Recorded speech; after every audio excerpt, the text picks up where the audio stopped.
Welcome back. Episode 7 of the Hear Me Out podcast. Yay. I am your co-host, City. And I am Mishae. EO's out today. He's a little ill, so get better, EO. Hope to see you back very soon. Please get better. Yes. So we're going to jump into this game. It's called Who You Gonna Call? Okay? Not Ghostbusters. All right. So this segment is called Who You Gonna Call? I'm going to throw out some wild scenarios, but relatable. You know, we're going to keep it classy. Okay. But they're going to be thought-provoking scenarios, and you're going to tell me on instinct. Don't overthink it. Who you're going to call in this scenario. Okay? Okay. All right. This is podcast drama. Another podcast just threw major shade at you. Like major shade. Like you woke up, you had multiple text messages. Okay. Okay. Questioning your credibility. Oh. And your content. Okay? It's blowing up online. Like most likes, most comments, most shares we've seen on our platform to date. Which podcast or content creator, just one, would you want to sit down with to tell your side of the story? Other than Hear Me Out, of course. Oh man, Just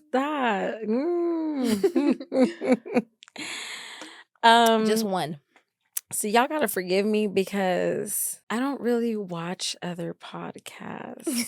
That's okay. I mean, keep it honest. I'm gonna be very honest. Ooh. Okay, so what? Yeah, that was a tough one. You don't have any, okay, maybe not a podcast proper, but you don't watch any media sites like Jason Lee, like that. Okay, I would definitely Jason Lee for sure. Yeah. Okay. I feel like Jason Lee show would be fun. He has a really really great personality. like Jason Lee. I really do. Yes. I rock with him. I've been rocking with him since, he was, heavier. You feel me? Like I actually met Jason Lee in New York during Fashion Week many years ago. Okay. We actually went to this restaurant. I don't remember. It was a long, long time ago. And Nice. he was Yeah, cool. well, Like he just had a dope personality. he Just seems super, super cool. That so was around the cool. time when what's the guy's name? Don Benjamin. He's married to Leanne, I believe. She's a content creator. Okay. I think she's Filipino. I'll put a picture up on the screen so you guys know who I'm talking about. And Jason Lee actually came to my fragrance launch for First Femme. Nice. Yeah, Okay. when Lamaya Good was the brand ambassador. I'll put some Nice. pictures up so you guys can see. So you know I got receipts. Okay? That part. Because they're going to be checking for the But no, receipts. he definitely love to see where his platform has gone. Love to see like just his evolution. Yes, absolutely. Very inspiring.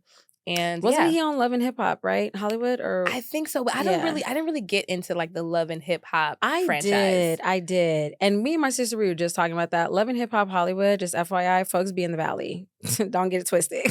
I don't know. I feel like they be trying to make the designation between like the valley and LA. And I feel like it's all one kind of like consortium. I feel it's not. I hate that we get looked over though, because everybody lives in the San Fernando Valley. And like people not only in the valley, like the valley is lit, low key. Yeah, like, you kind of get a little bit of both. Super lit. Sure, it's not your metro LA, but I do feel like the valley and the people who live and grew up in the valley. Yeah, we know tight. what's up all the way. They're tight. They're balanced. I feel like we're balanced. We have a great balance. We have like we can go LA because with you. Right, exactly. But we can go right We're back coming to the back suburbs. home. Absolutely. Like right just drop me off over that hill, the 405. Doop. There you go. Yeah. So you're going to Jason Lee. I'm going to Jason Lee too. Jason Lee, hands down. I'm gonna go there. I do love me some Jason and I'll Lee. play the games. I like Jason Lee's platform. So Jason Lee, shout out to you. Yeah, and his credibility. Yeah. Like, he got... Mm-hmm. Yeah, I like people who stand on business but do it in a classy way. And I think Jason is definitely one of those people who like stands on business in a classy way. Classy and messy. And messy, but like the messy still be classy though. Yeah, because it's real. It's real mess. The truth is true. Sometimes it be like that. So I'll take it. No, for sure. Okay, ready for number 2? Yes, number 2. All right, this is called Vegas Ride or Die Night. Ooh. Okay? And it can't be your mama. Absolutely not. It can't be your mama. You're in Vegas for one wild night, and you need a wing woman to make it unforgettable. Okay? Who's the first person you're calling to join you, and what's the first thing you're doing when you get together? Okay, so I'm going to just have to take it way back. My homegirl, Monique. Shout out to Monique. Monique Simone, girl. I got to shout you out. She been my day one for a long time. And it's crazy how you said like we'll go to LA. See, a lot of Valley girls wasn't really going to LA, but she would always be the one. Later down the road, yeah. It depends. But when like you get we the was license and you with it, exactly. We was hitting up the jungles, Crenshaw, going to the Broadway. She would be right there. Every Valley girl has an experience or a situation that took them to LA. Absolutely. You got to. I had a little thing in LA, you know, off of La Tierra. You feel me? So yeah, I was deep in Inglewood. You feel me? Yes.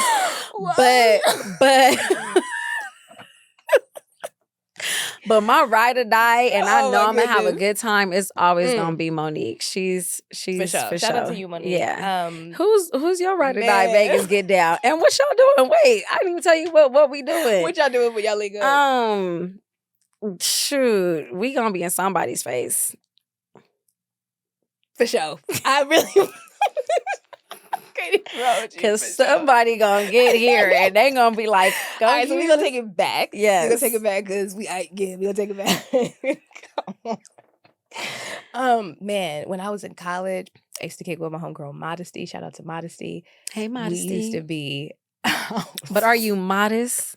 Or was she lit? Like she was balanced. Okay. She was balanced. I think she grew up in the San Bernardino Valley. So it's still a valley. So it's a balance. Right. You know, and the valleys be balanced. Yeah. But we would just be outside. I loved the fact that she had a creative side. And so we really connected. Like it wasn't just we outside in somebody's face, but we're outside. We had Selene Dior. Shout out to Selene Dior back in the day, 2010, 2011. It was kind of like a public relations company that we started. It was me, her, and one other girl named I think her name was Alicia. Alana. Sorry, why not Alicia? Sorry, Alana. And it was just lit. It was just really lit. That was a very, very fun time of my life. So definitely, if I had to run it back, I would do it with Modesty. Definitely. Okay, you ready for number 3? Yep, let's go.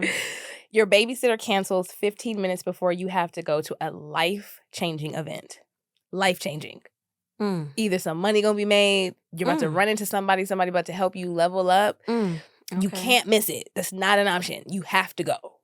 Okay? Who's the first person you're calling to babysit your kids? Oh, grandma. For sure. Okay. She ain't got nothing else to do, so I know she gonna watch the kid. You feel me? Listen. I love that. Who you calling? I mean, and no, shout out to my mom. I love my mom, but my mom be outside. Ooh. My mom be outside. I mean, and my mom be outside too. My mom be outside, and I'm just like, man, these modern day grandmas be outside. They're not the same. They're not. And you know what? I'm not mad at it. You know what? No, live your life. You spent 20, 30, no, not even that. Let's say 20 years raising your kids, building a life. Like you decide to go out too, but we gonna need you to slow down. Just a little bit. We gonna need you to slow down. She owns her business as well. So she's like, she has her day job, she has her business, and she's still trying to be outside traveling. Like she travels. No, my parents travel. Yeah. No, like, my parents. That's all she do. I'm like, dang, where you going now? And I love that for them. I love it too. I love that for them. It's so inspiring. I really, really got lucky in the parent department. Oh, absolutely. I really got lucky in the parent department. Can I tell you how lucky to the point where you don't have to take care of your parent kind of lucky? But you know what though? That's a very, very, very... I'm glad that you brought that up, but not like the way I think about it. Right. The way I think about it is I think every parent wants their child to be in a position to take care of them because your parents are definitely going to slow down at some point.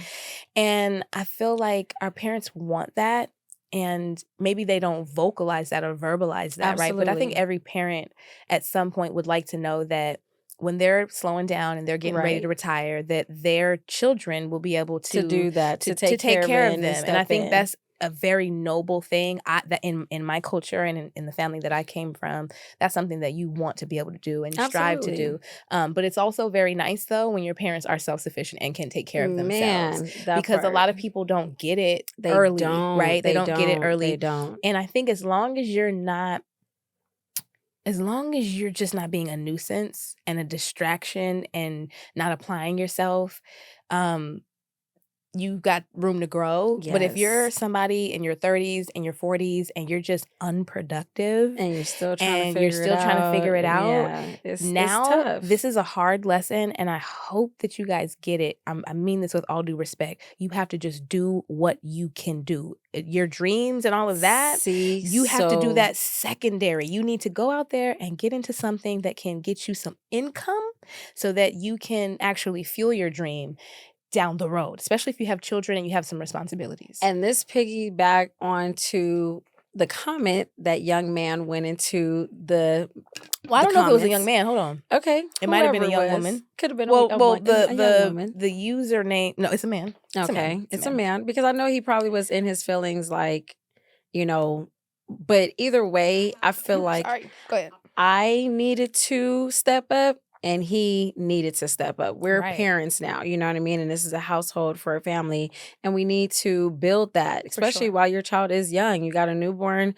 Now's No, the for time to really sure. hustle. Like, For because sure. I've always thought, like, okay, when my son is 5, I should be in this period of my life. And then when my son is 10, I should be in this period of I my life. definitely did that mental calculation. Yeah, because the older they get, the shoes increase in price. Yes. I'm already at the 80, 90 bucks for a pair of tennis shoes. That they grow out of in like Girl, 6 months. Not even. Like I could, God willing, pull in a year. Yeah.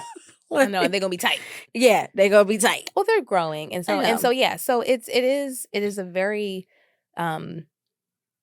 you know, how we got there is through like the parent conversation. But no, I really recognize and appreciate that I have some of the most amazing parents on the face of this planet, and both my I mom and my adore dad. them. Yeah, they I just put me absolutely on. adore my parents. Yeah. All right, so you're calling Granny. I am probably going to call a nanny of some sort first because my parents are probably going to be out somewhere or out the country somewhere. If that doesn't work, I'm going to hit my sister-in-law up immediately. Hopefully she's not going anywhere. And if that fails, the life-changing event. Dang. If I'm going with my husband, then that's where it's going to get a little sticky. Yeah. It's going to get a little sticky.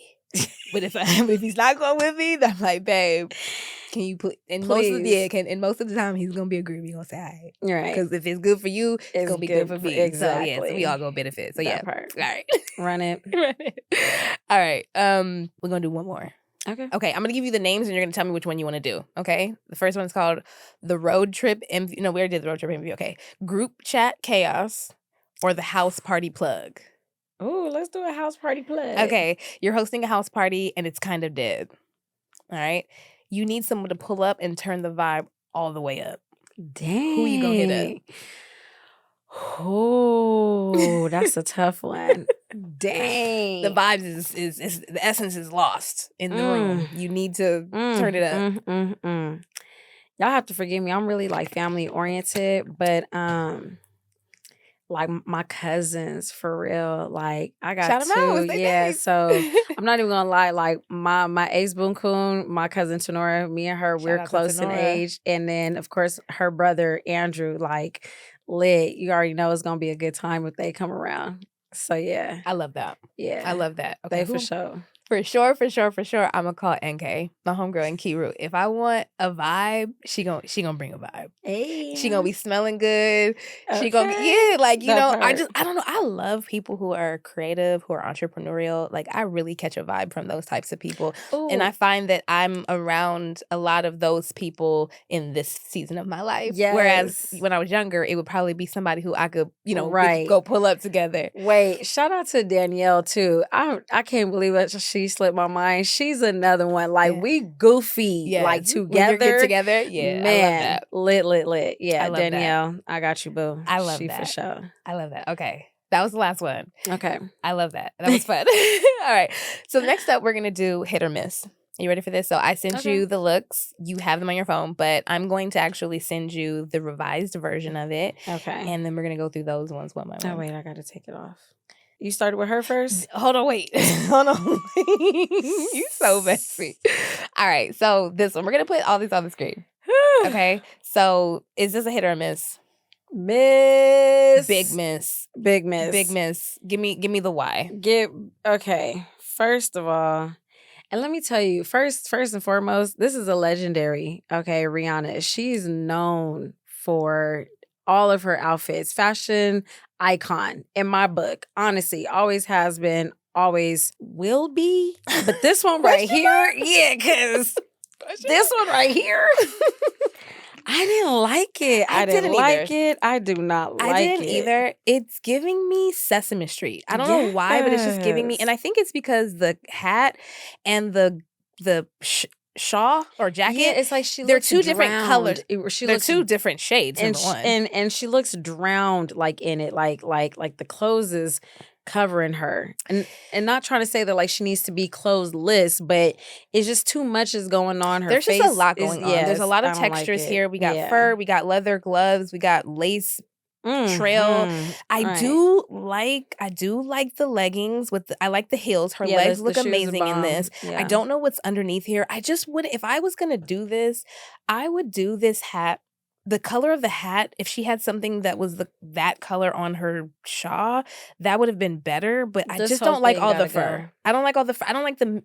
There's too much going on. So this is a no. And then Rocky looks like a milkman. And it's a little too oversized. Yeah. It's too oversized. Yeah. It's too oversized. Okay. Next one. I want to love this so bad, but I don't. Want to love it so bad. I do. I want to love it so bad, but I just don't. I think the pearls and the thingies, the texture, hanging, all that gotta go. The rest of it would have been bomb. Would have been it good. Does look a little okay. See, here's the thing: the top part, bomb. The bottom part is what's driving me a little crazy. And she didn't steam iron, it. Right? Exactly. What was so that about? which leads me to believe that this texture isn't the same. The fabric isn't the same as the top. Thank you. And I don't like that. I just don't like it. I mean, it looks lighter weight. It looks not sheer, but it kind of looks like a chiffon or something lightweight. I just didn't like it. Just the peacock. I don't know. It didn't do it for me. It was a no for me. So this is a miss. That's a miss. And then moving on to the third sister. This is a no. Chloe. Also miss. A no. Yes, definitely a miss. Once again, I want this to fit her body. Like, when we gain a little bit of weight, you know what I mean? Sometimes you got to go either a size up or you just can't wear that outfit anymore. And to me, I just feel like she's busting too busting. No, stop. I don't know why you said that word. Go ahead. My bad. Go ahead. Does it? No? Go ahead. Finish it. Am I doing too much or not? No, choice of words was funny to me. Okay, I mean, she is busting out of the right. You feel me? So and it's funny because I had a conversation with EO about a similar topic earlier today. So it was the context is funny. Go ahead. Listen, but I see Chloe and I've this isn't nothing new from Chloe as well. She's a very sexual woman. Cancer as we kind of have it by default, but I want her to be more like a grown woman kind of, like, I don't need to dress sexy. You just ooze it. You know what I mean? It's there. So this is kind of like a dominatrix. It's giving just too extra for me. I think if she leans more into like Sierra's vibe, it could work for her. Like Sierra's a mom. No, I know. I'm saying like pre 5 kids or 4 kids. Yeah. I feel like when she got with Russell Wilson. Yeah, she did way better. She stepped up. Because she was kind of like on the homey kind of, side. And he definitely brought the more feminine out of her. Exactly. See, so this is where it's like I'm not well, let me tell you what I think. Yeah. The tech, I don't like the latex. Right. I've seen one person and one person only ever do this really well. And I'm sure there are more people who have done it. Like, I'm sure if we like Google it, we can find somebody. But somebody that I follow, Nicole Linnell, she had this one look back in the day. Okay. And it was kind of like a halter. That's not a halter. A tube top. Like a tube top latex dress. But it just fit. The hair was right. It just fit. Right. It was on. This is off. It's off. It's a no. It's a miss. Yeah. And I do agree with you. I think Chloe's personality or like persona is overly sexualized. And I think that's fine if you want to be sexy. I think Tyla's one of those as well. And I think it's totally okay. But just it doesn't have to be all the time. I don't know. Yeah. I didn't like it. And yes, I don't know if she's put on a little bit of weight or her arm just got stuck. I don't know. I think her arm got stuck and it's a bad position. Yeah. Because I think that she's, and you know, the camera puts on weight. It showed, girl, have y'all seen me? I know. I know I'm thick, but dang. I said, hold up. Yeah, the camera don't do us no justice, so. Jesus. Okay. Listen, yes. sorry. So, this had a this moment. was a miss for me. Yeah, all Miss. Right. Next, we have Miss Serena Williams. Miss. Like, I'm sorry. I don't. What event is this exactly? This is the Fashion Awards. Are you serious? Yes. The Fashion Awards 2024. It was held December 3rd, so it was a little while. It was a couple weeks ago, but what's that Kanye West video where they have the box outfits? I don't know. I don't really watch much of videos. Okay, well, this is what she looks like she has on. Just a nicer version. I do like the coat. Which one? Underneath? No, that's giving me. So I feel like that's a jumpsuit underneath, but it's giving me oversized pajamas with a trench coat on top. I feel like this look was the right look, the wrong place. Like I wouldn't have worn this to this particular event. I don't like this at all. And I don't like the fact that her hair is up. I don't know how I would have wanted her hair to be with this, but this was just not the right outfit for this type of event. So are her hands in the sleeves? No, they're.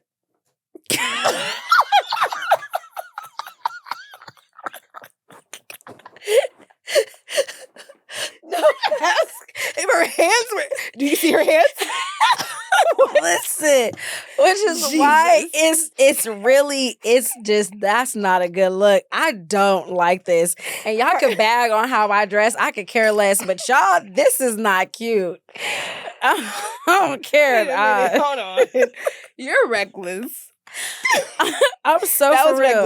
Reckless. I don't like her it. hands are inside the jacket. She's using this as like how people how people just throw it over her shoulders. See, so this is what I'm saying. Like that is only cute, and it's only really looks good on like leather, crop kind of jackets. You know what I mean? No, I've seen it on trenches. Okay, I've seen trenches. It's not the right. The shoulders gotta go. If you're gonna do that, that's not it. I don't like it. I just feel like the silhouette that she has inside this, it doesn't work. And she's tall. I can only imagine what she looked like in person in this.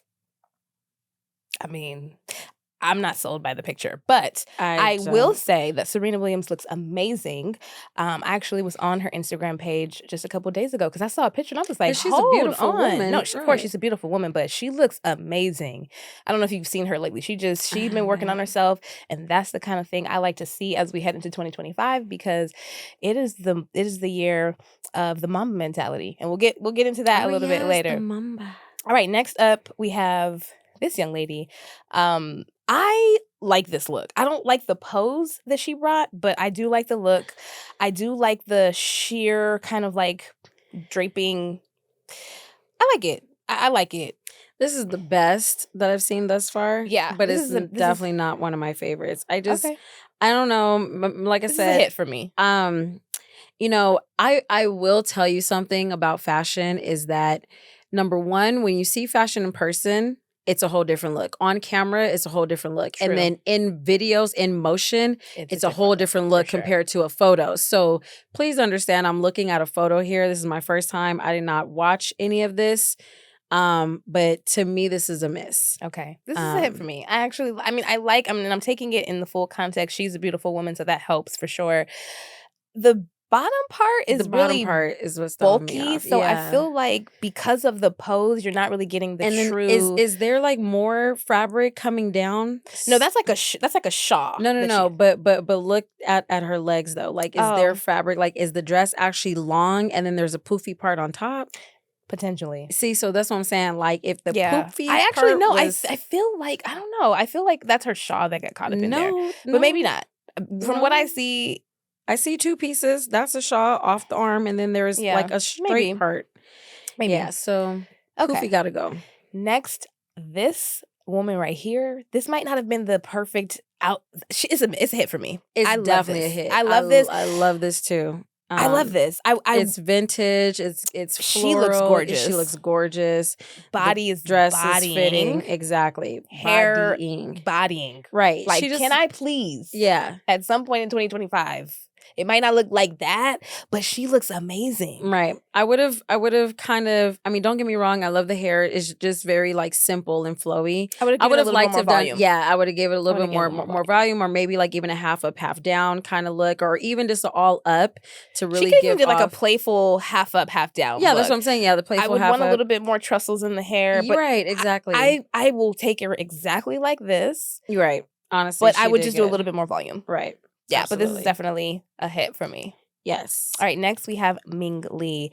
This is a miss, a big miss. And I'm gonna just say, maybe because I'm older, I would not personally want to wear this myself, and I for sure wouldn't want my daughter to wear this. Yeah. You know, to be honest with you, I think it leaves little to the imagination. One.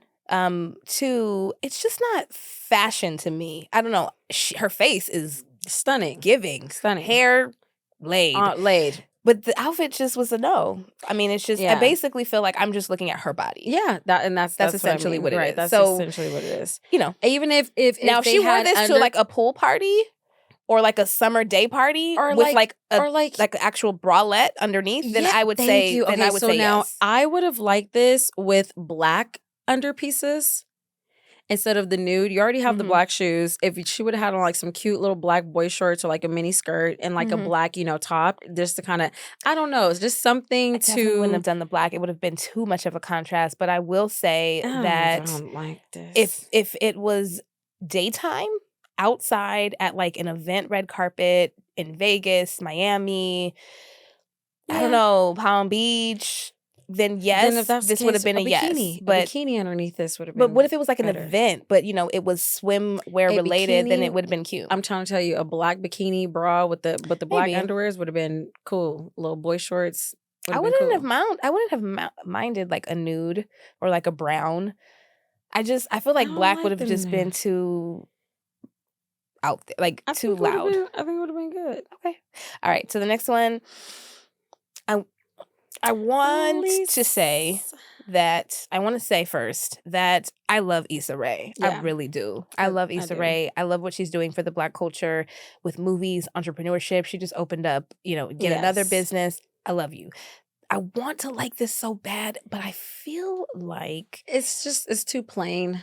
It's not even that. It's a little bit of that, but one is that I feel like she needed lift. I feel like I wanted her breast to be lifted because it feels like it's flattening. Yeah.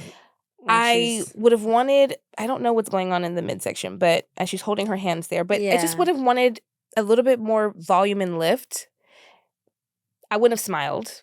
I feel like the dress and the smile don't match. Like I'm not trying to be funny. I'm serious. So wait, the girl can't smile? No. She can smile. I just feel like there are certain outfits that warrant a different you get like pose. Like a more. She could have just not did the smile and just or maybe like a smirk, not a smile. Yeah, I definitely miss. Yeah. It's just the dress. What do you think about the hair? Do you like the hair? I mean, her face is beautiful. I just feel like there's a disconnect. Good. Yeah, I just don't like the dress. And then it's like the shoes. Yeah, I feel like it should have been a little. Maybe if she had some black shoes, a little bit higher. Like I would have maybe hemmed it a little bit higher. Yeah. All right. So next, now let me tell you something. I went back and forth on this one. I really did. And I hope nobody judges me. I really went back and forth on this one because from here up is giving. Like if you were to take from not even the whole chest, just from the shoulders up, I love it. Scarf. I love the scarf. I love the glasses. I love the hair. Okay. Not doing too much with the makeup. Lip nude is beautiful. But when we start going down, I feel like we're in the Wizard of Oz. The gloves, why? The Just don't shoes, understand. why? I mean, so then overall, it's a miss. It is a miss, but I'm telling you, if we were just doing a headshot, it would be a hit. Yeah. I feel like they covered it. Next. Now this young man right here, I love this. This is a hit for me. Love. This is definitely a hit for me. Like I said, when I first saw this, all I saw was texture, honey, texture. I love a nice textured leather jacket. Yes. And they gonna run you about And let me 25 tell to you, 35 to 45 right, to 5500. exactly. Right. And let me tell you, don't get me wrong. This jacket is very busy. And you really have to, but the way how he put like the cream turtleneck with the chop. Listen. It just works. It works. It just works. It works. There's a lot of different shades of brown here, but they all go together. Like if the shoes were any lighter than they are, it wouldn't have worked. I feel like it wouldn't have worked. This kind of like cherry mahogany is just with the little milk chocolate. It's so beautiful. I love the pattern. You can see that it's kind of like the pantsuit is patterned. It has a pattern, but it's like muted a little bit. I love that. Then you have this, beautiful, well embroidered leather coat. That jacket, and it's just so bomb. Like the colors, the blue is the right blue, the red is the right red. He looks very handsome. It's love just this outfit. It's a hit. Love it. It's very much as soon as I saw it, I fell in same. love. Okay, next we have this young lady, and this is a miss for me.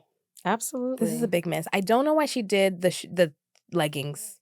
If she was going to do these leggings, because I'm not mad. I like leggings in the wintertime. I love a good stocking. That's what you call it? A stocking? Yeah, they are stockings. I guess you're right. Because leggings are... You're right. Stockings pantyhose is what they're really... Pantyhose is what I grew up with on. your foot all in it, wrapped in it. I would have gone a red shade. If she wanted to do this look, it needed to be the shade of her dress. Don't like the dress. The dress itself, it's giving me apron and vibes. It is giving me apron. It's also giving me like, I don't know, the Wizard of Oz, like the Tin Man, like it's made out of tin or something. So the pattern, like this ripple like going sideways, I don't think pleated. I don't like that. And then for you guys to just wrap bows all around, knots and stuff, it's like y'all just. And then I don't know why we have this this drape thing. Yeah, I don't. It's like unnecessary. The first thing I saw was there's too much of a contrast between the dress and the stockings. Yeah. Her shoe needed to be higher. She needs to have more elevated. Yeah, because it's too short. The train is it's too short. Exactly. There's a lot going on. But face is giving. I love that her makeup is minimal. She looks great. Clean. I just don't like the pantyhose. The dress for me. The dress. Is all right, next. Oh, child. Okay, so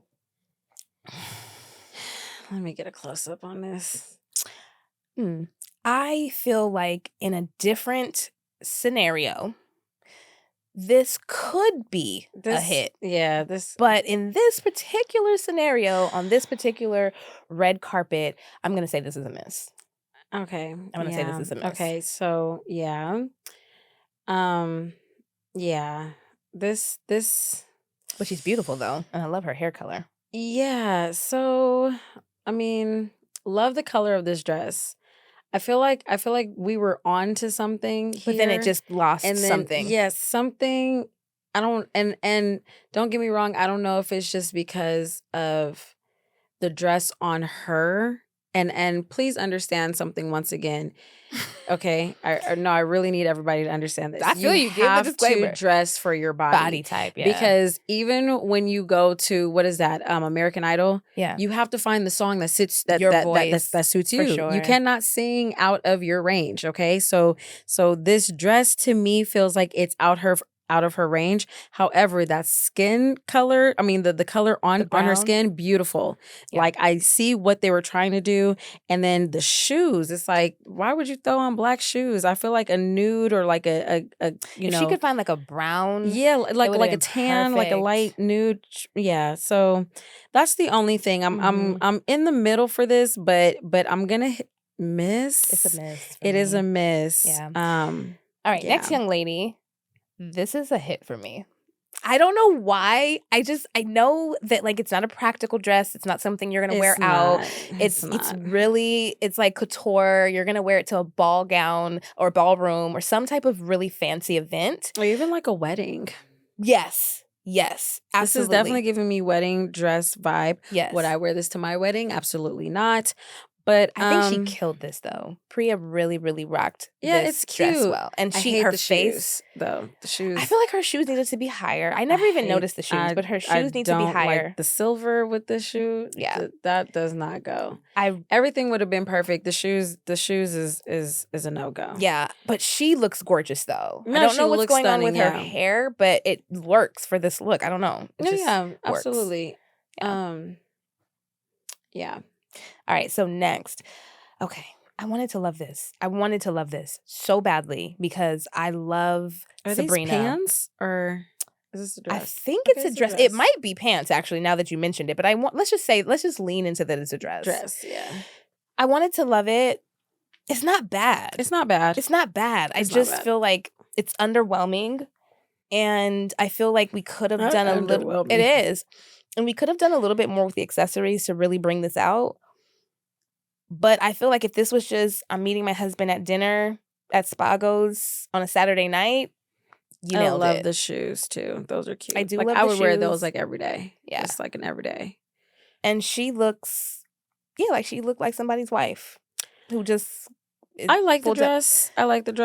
I guess the term underwhelming. Yeah, I it's just see. underwhelming for me. Yeah.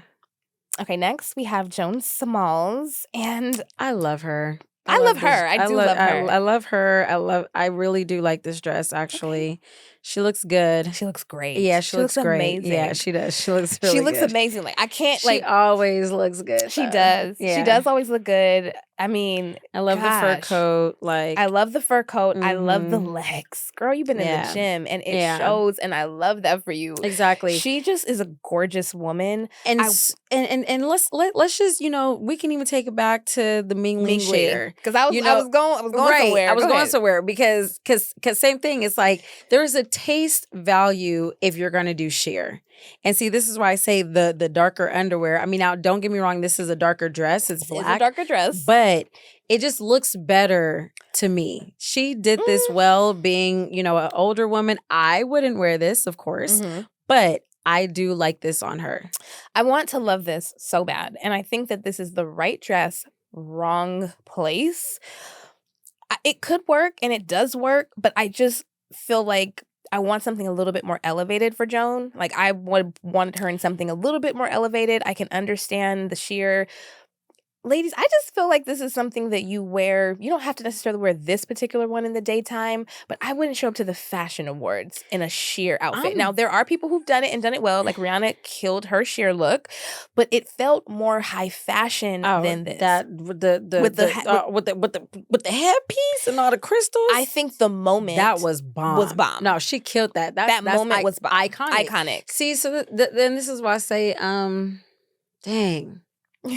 I'm gonna be very honest with you. If this was a fashion award show of some sort, I'm very disappointed.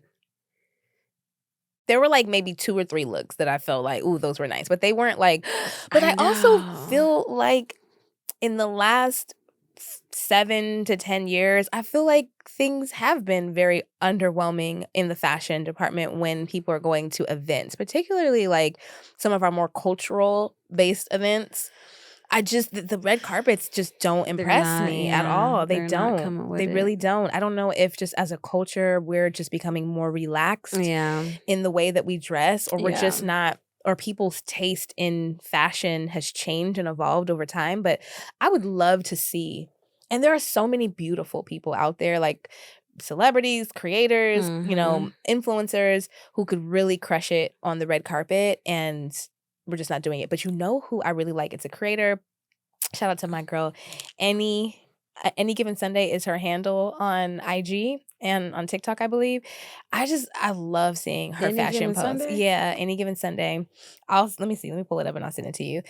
I really like her just style. She's I feel like what? Let me see. I'll send it to you. I'm putting in the. Okay, so I just sent it to you. So I really love her style, her vibe. She's classy. She's beautiful. She's Nigerian. So shout out to my Naija babes. Yay. Yes. And I really love her style. Like when she steps out, I feel like if you put her on a red carpet, she's not going to disappoint. Like she just style be on 10 all the time. Point. I love it. Even her casual kind of like just round the way girl vibes. She's in New York, so you know that's definitely influences New the York, vibes. New York be coming with it. I Yeah. love New York. Like, and I feel like us Cancers, we have like our own thing for fashion. Like we have a love for fashion. I see it. I can appreciate a great garment, a great outfit. Yeah, a great look for sure. Especially. So yeah, you know, and I love fall. Like I love fall wear. Like I love the boots. I love the trench coats. Like, but see, Yeah, like 'cause you can layer. Yeah, You I can love do a little bit more. layering. Yeah, I love the fall. I love the winter because you can play around with textures, with prints, with colors.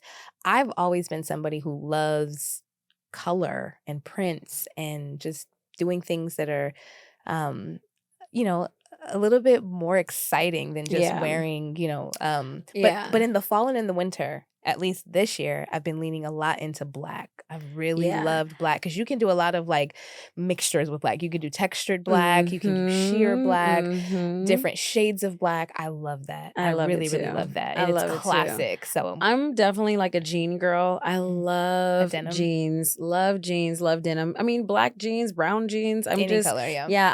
I've never really got into leggings, so that's just wasn't like. There's just never been my vibe. I love putting on a good pair of jeans. I will rock heels with jeans, a nice top, like any day. Yeah. And I did have to like adventure off into colors. I'm more of like a darker kind of, you know.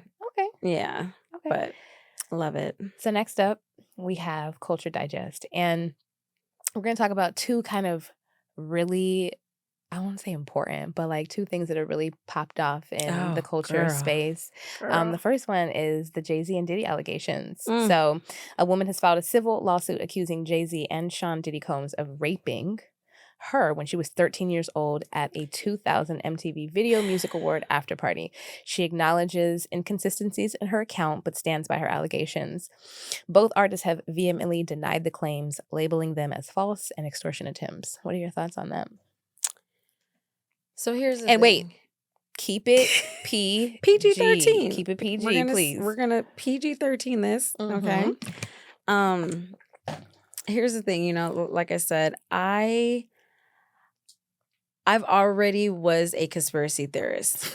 Okay. No, I'm just saying, like you can't just tell me something and expect me to just believe it. Right. You know what I mean?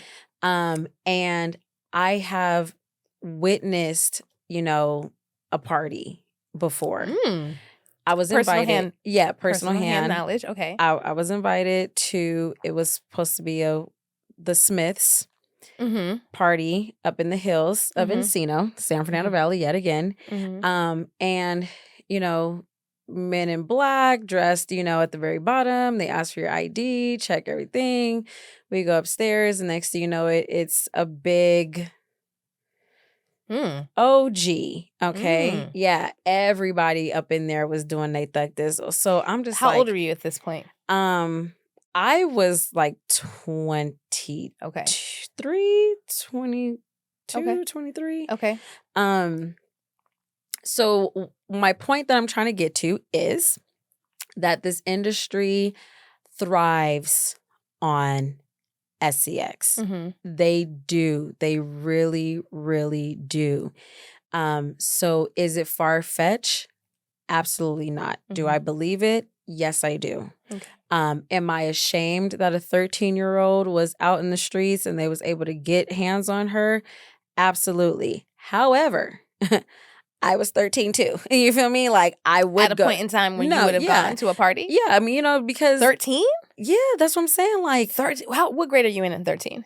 13, you like that's 9th grade. Absolutely not. You at 19? Hold on. 13? Let's take a half step back. Let's take a half step back. Hold on. 14. I don't know the age. I'm just saying, let's just take a half step back. 10th grade, 11th grade, 12th. Yeah, because I graduated at 17. So I feel like 13, so I would have been in 9th grade. In 9th grade, if you were invited to a party. My first club, I was 14. You were moving fast. I was. You were moving very fast. And that's because so. at 13, yeah. So there was no way on the face Right. of this earth that I would be at a Now- party. Now, mind you, I went to a club in Arkansas, so we just that automatically just drops, right? Because Cali would never let me in with no ID. Right. Like, let's This just is keep true. it 100. However, though, when you have house parties okay, is that's a whole true. different vibe. Right. And that's where I started off at At really house parties. was Okay. doing house parties, and I was like 16. Girl, yeah, you were 15, 16. That's a fast life. So, and this is why I you say was driving 90 I was doing 90 in the miles per hour. 50. But I'm going to be very honest with you guys, being a watcher, that there are us girls out there. There's a lot of girls that stayed at home. They read books. They stayed in the house. That was me. But there's a lot of other girls out there that be in them streets. And that's they really terrible. do. And that's terrible. I know. And we have to, we can't condone that. Like, no, the past is the past, right? So it's we not can't a good necessarily look. It's go really back. Not. It's not. But I will say that I don't think it is the norm for 13-year-olds. But look Well, at let me not Drew- say the norm. Let me not say the norm. Look Let me at not Drew say the Barrymore. You could take her, Drew Barrymore. I mean, and I'm only using her because she was in rehab at the age of 12. But okay, let's really quickly. So Drew Barrymore, I don't know when she got into acting, or if she was like a childhood actor. E.T. Okay, so then she was a child. She was So her baby. life is not indicative of the average person's I life. I'm understand talking that, about the but- average girl at 13. But if you have parents that aren't around, First of all, we should start there. Like, that's one of the reasons why Exactly. I am super, super against, single parent households. It's just is what it is. It does not create an Absolutely. environment for right? children to, and I don't, because I know this is a very touchy subject, so I want to be very careful with my words. But in all fairness, I think that it puts children at a disadvantage. Absolutely. And it's not, Absolutely. it's not to say that, there are not children who grew up in single parent households that didn't turn out well. Right. But it's not the optimal It's choice and decision to kind of go into it. But just really quickly, to the 13-year-old part, I feel like in 9th grade, you're like a fish out of water. You're just like, oh my Yeah. God, bright-eyed, bushy-tailed. Yeah, absolutely. You're really just kind of getting your feet wet and like not liking boys. You probably liked boys at that part, but it's Right. like, you're more concerned about like the boy asking you to be his girlfriend at school, not Mhm. pulling up to no party. And if you were, and if I'm just sheltered and didn't have that experience, fair. But I think a 13-year-old being at a party with, and how old, let's see how old Jay-Z was in 2000. Too old. Okay, the man was too old. And see, so this is 31. What? What? If the allegations are true, that's deplorable. And this is why I would say that I have a hard time believing. I do believe that there's a lot of this going on. I think that there are some people who do have a moral compass. And I want to believe. I really want to believe. I want to believe that if anybody's going to be the example, it's going to be Jay. Now, I'm not, and EO would, hold on, wait. And EO would say, because we talked about this, maybe not the example. 13 years old. I'm not saying he wasn't. Do you know he messed around with Foxy Brown, right? And Foxy was 15. I did know that. I did not know Girl, that. you gotta. Unfortunately, there is a history, and that you know how. I know how what? Like, how do you, when you say that he used to mess with her, like they were in a relationship? Yeah. That she confirmed and he confirmed? Yeah, let me tell you. Foxy even came out and said, y'all want me to say something about Jay. I ain't never gonna say nothing about Jay, because Jay, she loved that man, okay? So wait, how did you make the correlation between that statement and that they're together? Okay, so here's the thing. Because they could have been on a business relationship, because they did business together. They did do business together. They made songs together. Some of my favorite songs of Jay-Z's are with way Foxy back, Brown. exactly. And Foxy was 15, okay? When she did the song? Yeah. Okay. Them songs is old. Them songs is old. Let me tell you. Here is the thing.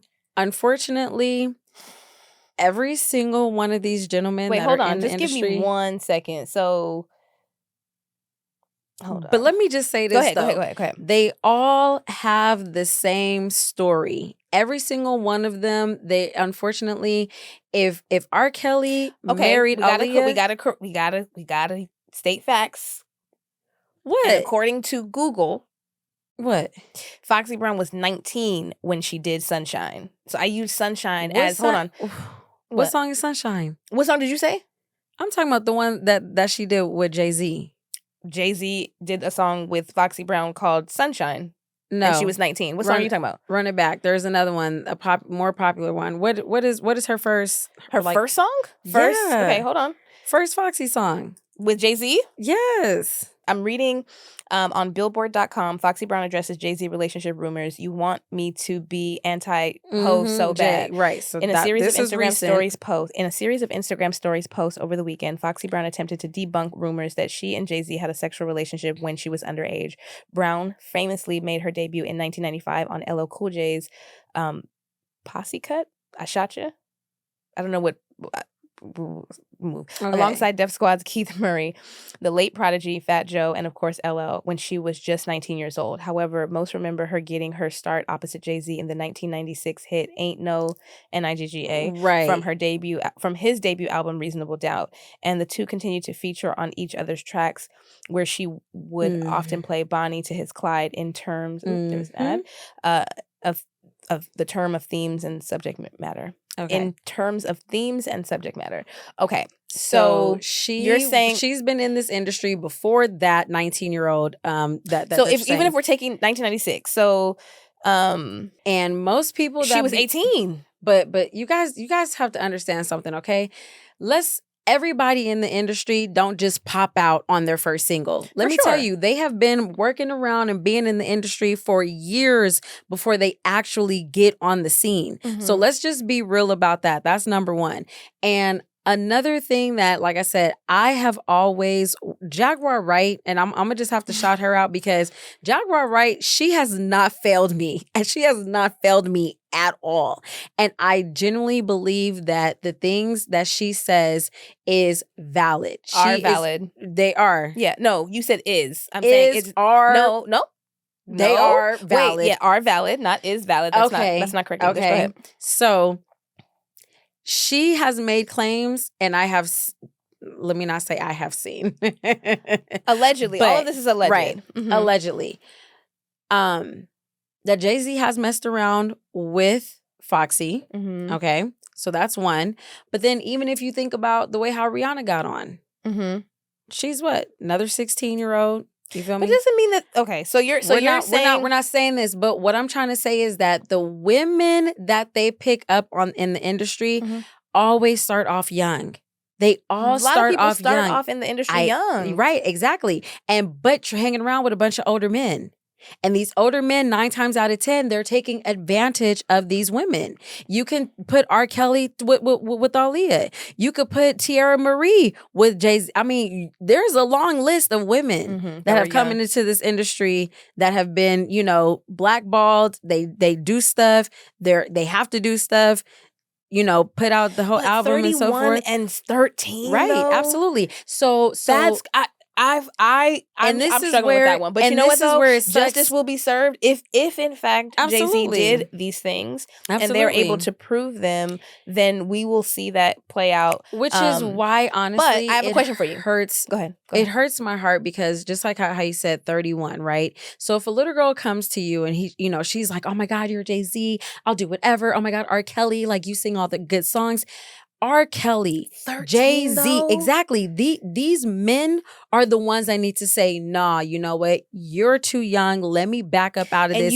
Let me run away. You think that Jay-Z at 31, if a 13-year-old girl walked up to him and tried to give him some kitty, would take it? 13 at 31.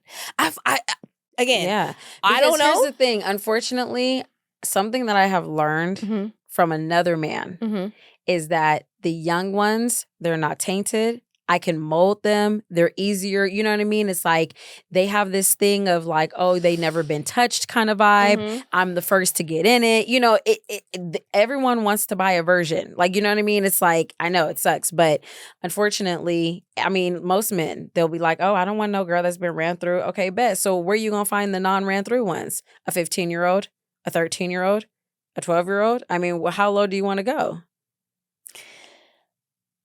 I know. I hear you, and I'm hoping for the sake of, his legacy, his family, his children, that this is not true. There have been inconsistencies in this woman's statement. I really just I want to believe, and maybe this is just me wanting to believe in humanity, that there are still people who have boundaries. Now, you made some very valid points. So I will highlight that the points you made are valid. A lot of these women who are getting in the industry are young when they first start out. And yes, when you are around men historically have proven that they don't have self-control when it comes to women, whether they're older or younger. And so it is an alarming thing to really think about. I hope for his own sake that, it's not true. And if it is, it will just be another reminder. When you do a whole album and go on tour with Kels. Well, but see, I don't think that's fair. And birds of a feather flock together? That's not fair? I don't think that maybe. I think that statement generally is true. And it could be true in this case too. Like, it could be true in this case.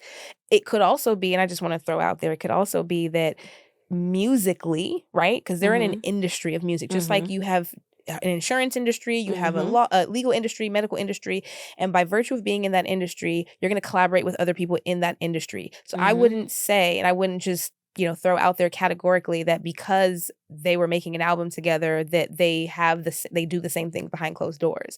There are people that you probably know right now. You don't know what they do, what their fetishes are, the things that they enjoy when they're at home with their family or their significant other. So and that's why I stay away from most. Yeah. So I would say I would not necessarily draw that.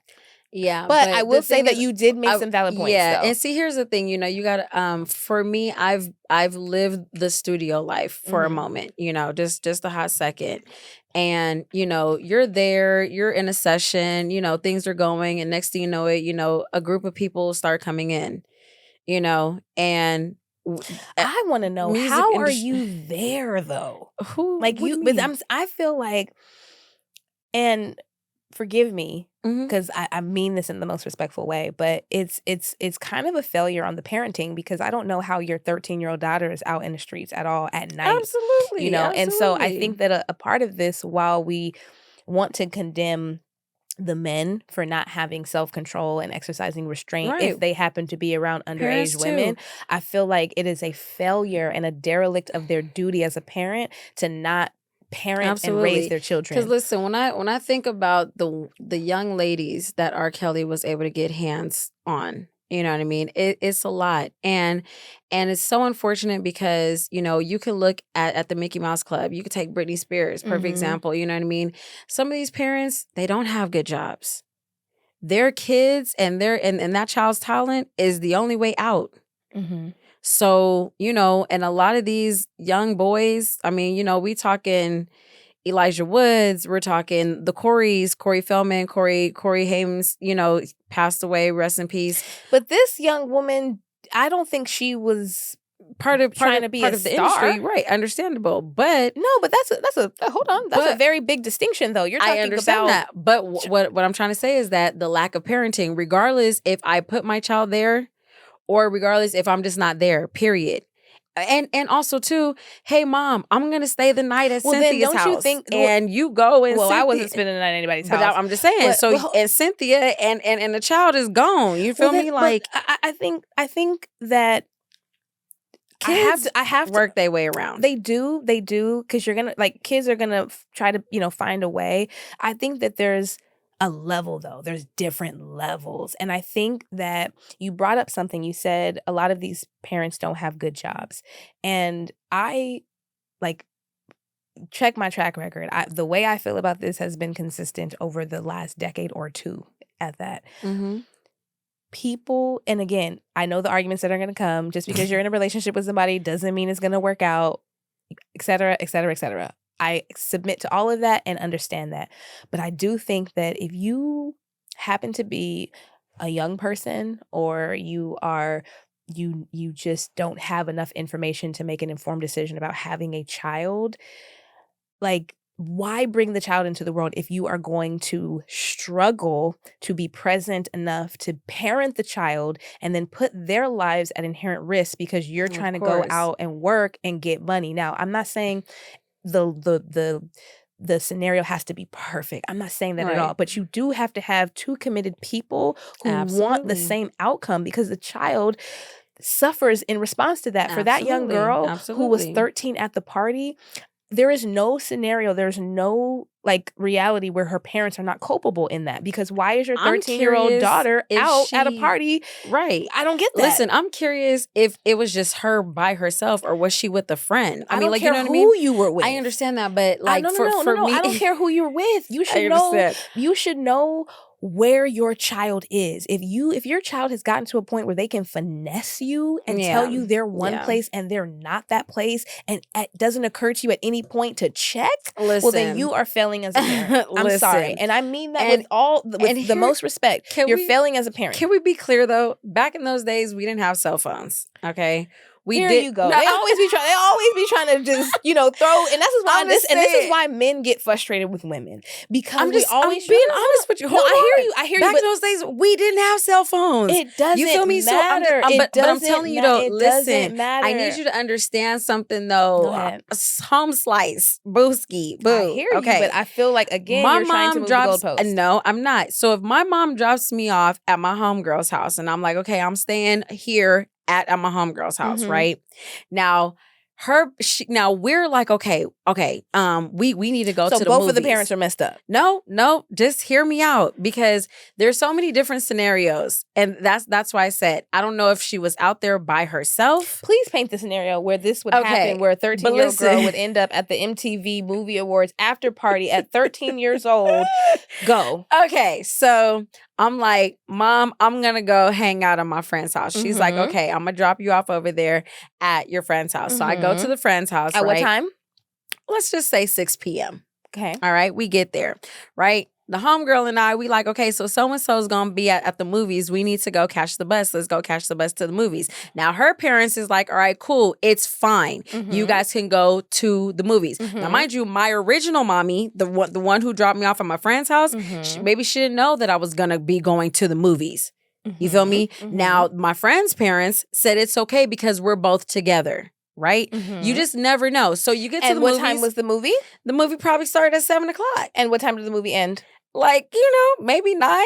Who knows? Okay, so you watched a 2-hour movie, and then what? And then, hey, sometimes, you feel me? Y'all coerce into, let's go catch the bus somewhere else. We're going to the next spot. Let's pause right this there. Is where I'm saying. Listen. Wait. Let's pause right there in the conversation. So I'm just trying to give a scenario. No, because you guys. Because hold on. Because wait a minute.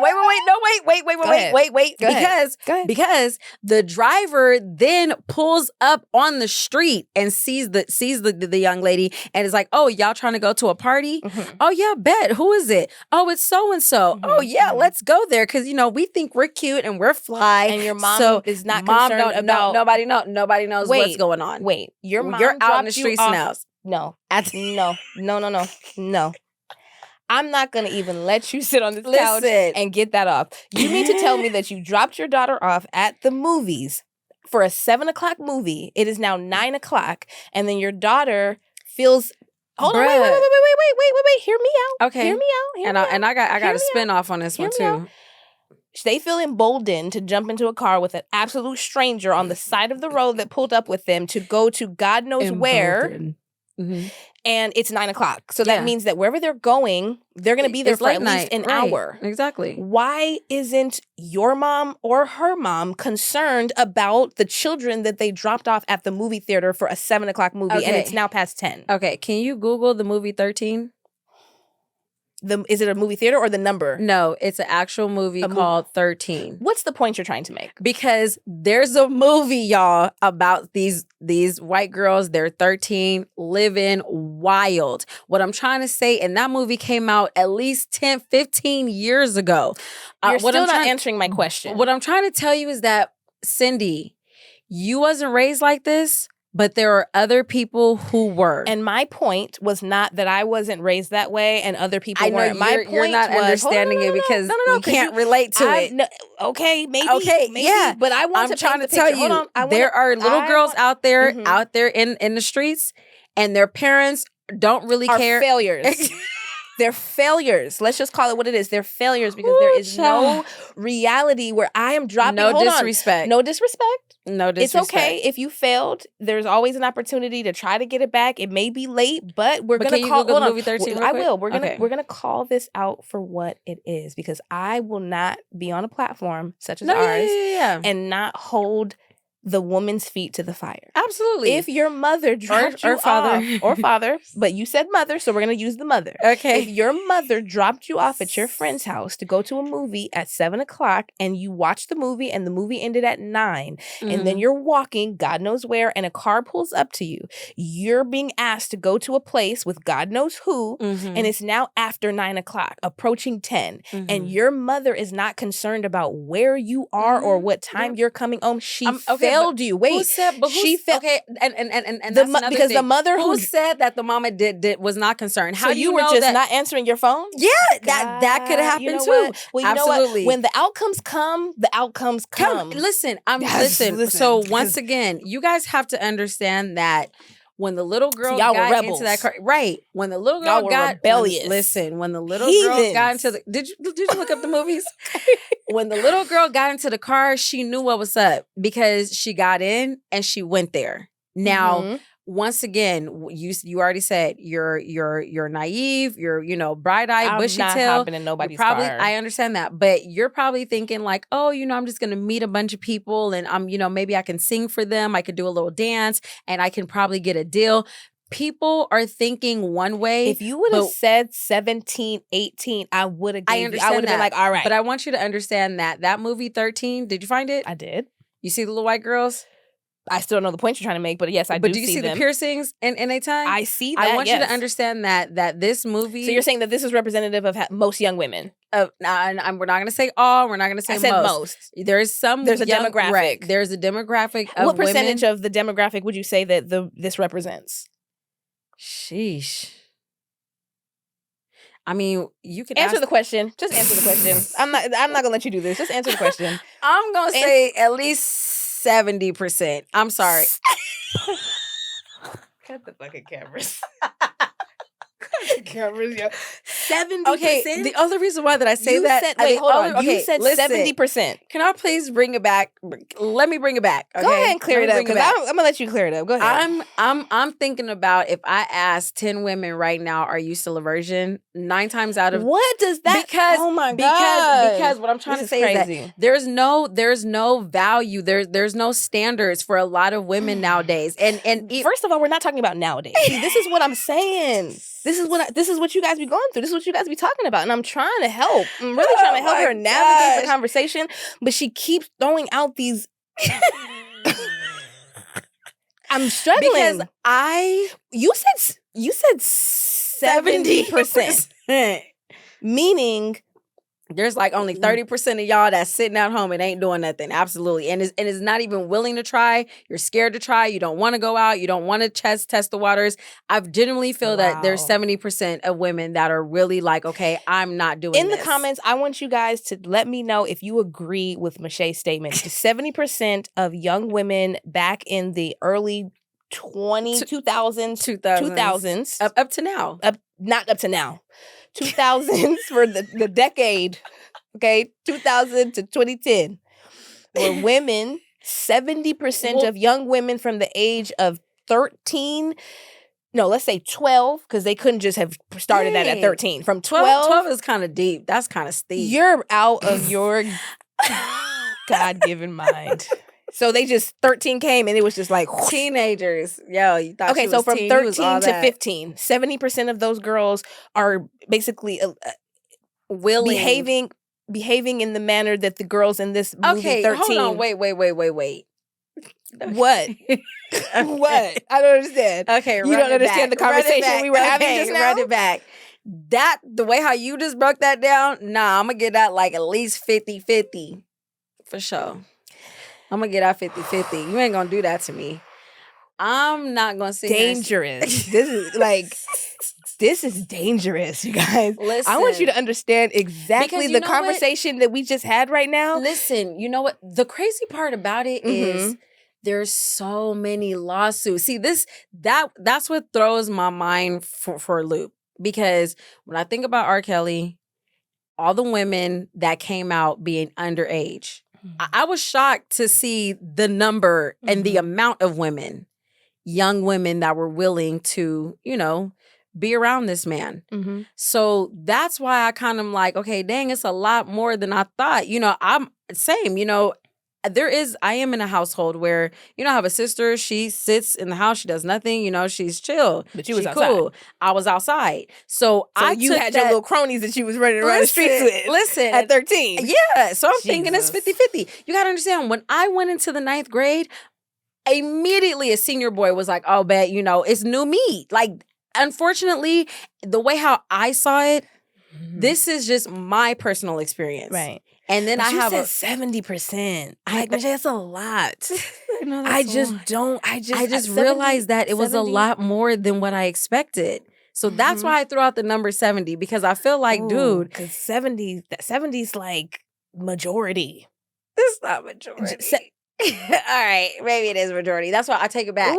50-50. And you know what's crazy? What I've realized in the last 5 to 7 years is that people use words, but they don't actually use the word for the meaning of the word. They kind of use it like not like figuratively, if you will, because to say 70% means it is majority. Like majority is, it's above. It's above 50, and the only so that's a lot. That's why I was like, I can't agree. When with I you. use the term 70%, I literally am thinking about how many women are willing to lay down, because, like I said, it'd be different. Willing, and see, this is why these conversations. Willing is you willingly got into the car. You willingly went to the spot. Okay, now here's the thing. You didn't willingly wanted to have the SCX, but you still got in the car. Get your daughters, you guys. Get your daughters. So that's where it's like, if you have a daughter right now and she is 13 or above and she's not in your company right now, please call your daughter and figure out where she is. You guys need to put some air tags. At all times. You need to location. At all times. I just And then, like I said, I didn't even realize that. But see what? I want to clarify one thing though. Tacting. I want to clarify one thing. Like I didn't. What even, is it? Human tacting. Oh yeah. I didn't even know that was like a real thing. Like I just thought that women were just willingly just, you have a little boyfriend and and don't get me wrong, like I said, we were teenagers. Like, yes, we were teenagers, but older men, 31-year-old, and now you're getting your hands on women like at such young age. It's a lot larger than I expected. So that's why I threw out that's the only reason why I threw out that number, honestly. I will say that this conversation has gone a variety of different places. Yeah, it really did. But what I will say is that I am struggling with the percentage, but you did backtrack and you saying 50-50. I'm more agreeable to that than the 70 for sure. But I think it is alarming at any rate. And again, my position is that the parents are culpable. The kids are bad kids. Not bad kids. I don't say bad kids. Bad kids. I mean, they don't have. Yeah, not bad kids, because we all did things when we were younger that we, probably shouldn't have been doing. I think when I think of when that happens in time, I'm thinking like 16, 17. Like when you're just getting into high school. And again, that just wasn't my reality, right? Yeah. And maybe, it's also going to be environment. It's going to be the people you hang around. Right. There's a lot of different factors. So that's just alarming. And I really need you guys to get your kids. How were you in the 9th grade? When you first got into high school, what was it like for you? I was amazed at just how big it was. I was like, oh my God, there's a lot of people. Small fish in a big pond. I definitely was like interested in boys then. So I was looking, but I was not, it wasn't we got to sneak. If you got to talk on the phone, it's a sneak. There's no going outside to the house to meet you. Okay. There is none of that. Like daddy and mommy knew where Cindy was. Dad picked me up from school. Like I took the bus. I think I took the bus. Sometimes I took the bus. Sometimes I took the bus home. But my parents were actively involved in what we were doing. And I really would give this story time, but I got to think about it. I don't know if I want to put that story time out there. But there were times when, as a young lady, I would be talking on the phone to a boy and my parents would be listening on another line. Ooh. And that's like the most trouble I would get into. It's no going out, meeting up, sneaking out, doing any of that. My parents didn't play that. Yeah, I was and so that's why I said different. Because see, I was on the dance team. So when I was in the 9th grade, I got on. Did you grow up with your dad? Team. No. Okay. I didn't have a father in the household. Do you think if you had a father in the household, absolutely, that absolutely. And so this is why this is why I struggle. Right, this is why I struggle with the decision when ladies be trying to have. And then this is why I say, like, now that I've been reading my Bible, honestly, if you stop fornicating with just random folks and actually get to know a person and marry that person, if they're eligible or if they have the qualities for you to marry and you guys actually get married, then you have sex. That is a gift from God. But the only way that a child can get that is by proper parenting. Like those skills need to be instilled. I know, but that's so would you say that your mother, do you feel like your mother and mom, this is just a conversation. Hold on, this is just a conversation between two, women, because we're women. We're women now. Yeah, so, I do believe that accountability starts with acknowledging where you've gone wrong. Hold on, let me just land. Okay. Acknowledging where you've gone wrong, where your missteps have been. And it's not a referendum on you as a person. You have to understand that. We all make mistakes,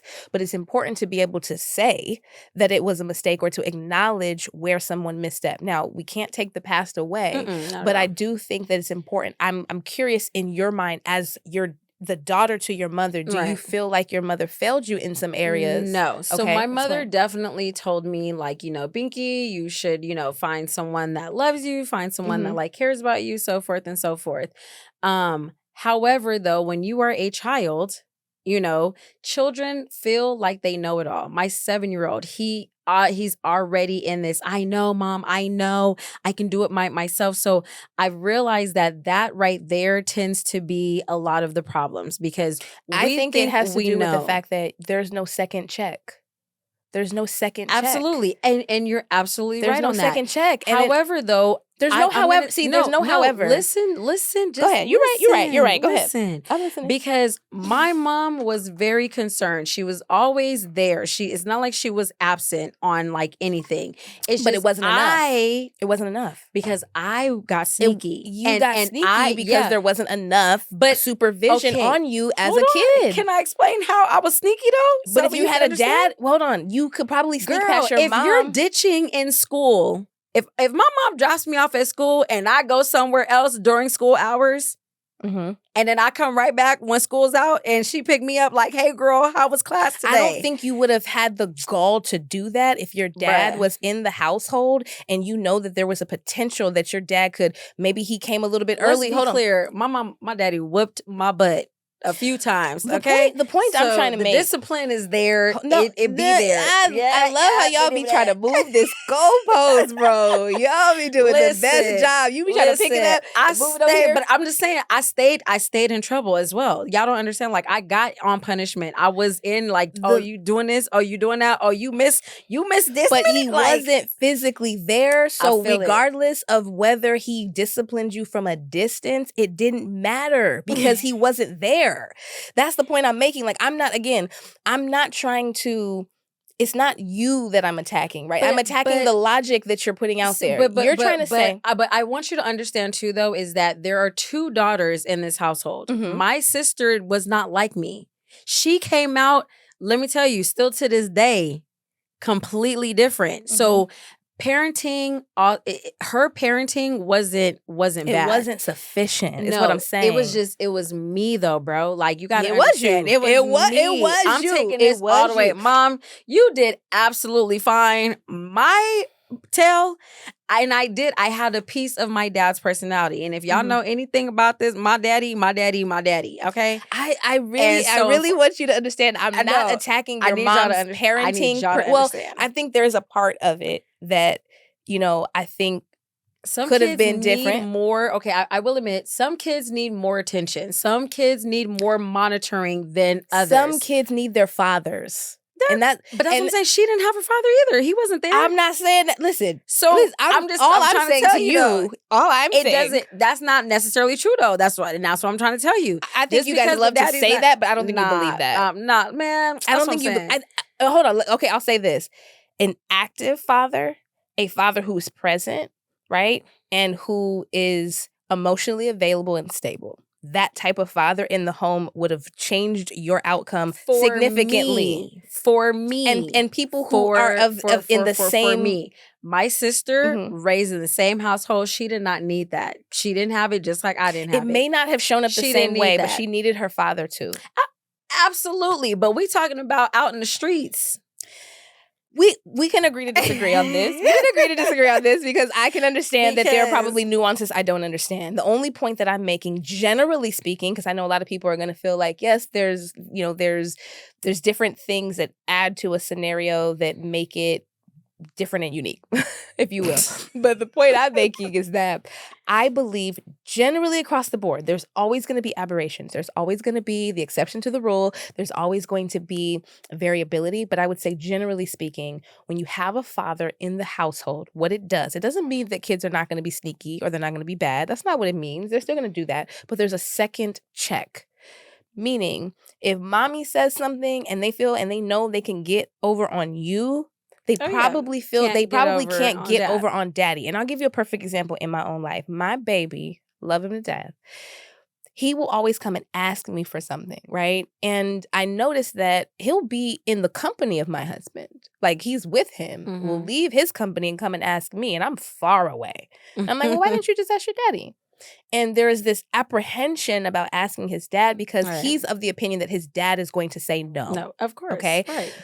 It's always good to have that second check. There are things that I will say yes on that he'll say no on, things that he'll say no on that I'll say yes on. Right. And so I think that it's important because the way that I may discipline my child or I may want to restrict my child may be different than my husband. And I think you always need that too. Absolutely. And you need that reinforcement. If I'm trying to, I agree wholeheartedly. I mean, let me tell you, even though me and my baby daddy, we're not together, my son is with his dad almost every single day. Because I can't relate to men. I'm not a man. And he needs his father. You know what I mean? I highly, strongly believe in that. However, though, I've heard stories of people who have done amazingly well without a father, without a mother, and sometimes without both parents. So I just don't want to knock those who have made it and have made it far and they are, accomplished, they're successful without necessarily having both parents around because it can happen. For sure. It's not a knock. Right. And I think that, I can understand and appreciate that somebody who maybe falls in the, I guess in the scenario that I'm talking about may feel, provoked or triggered or feel like, well, you don't know my situation. And I'm not saying that people can't turn out well by having one parent. What I'm saying is that there is a gap.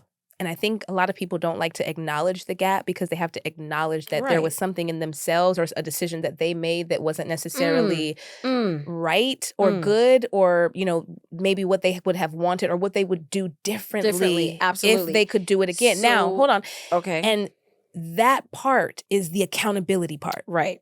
And if you can't do that part, then it's like everything else, I'm not going to say it doesn't matter, but I feel like it's disingenuous because you would do it differently. If you were given the opportunity to do it again, you would do it differently. So you should in the journey of showing up as the best of yourself for your children, for your future spouse, it's important that you acknowledge the areas in your life where you've made a misstep. Absolutely. So that you can be honest about it with your children. And so here's the thing. I think that as a parent, my job is to instill. My mother did the exact same thing. She instilled lessons, how things should go.